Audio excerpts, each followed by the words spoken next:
বেগুন ইলিশের পাতলা ঝোল। পিস ইলিশ মাছ নিলাম, হলুদ দিয়ে দেবো, নুন।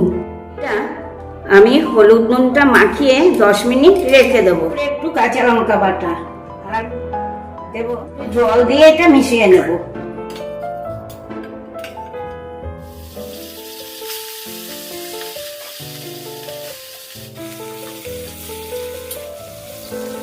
একটু কালো জিরে,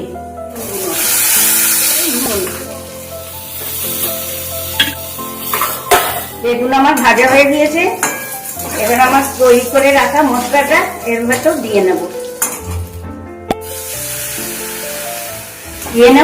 পরিমাণ মতন জল, আর দেবো মাছগুলোকে। এক এক করে মাছগুলো দিয়ে দেবো।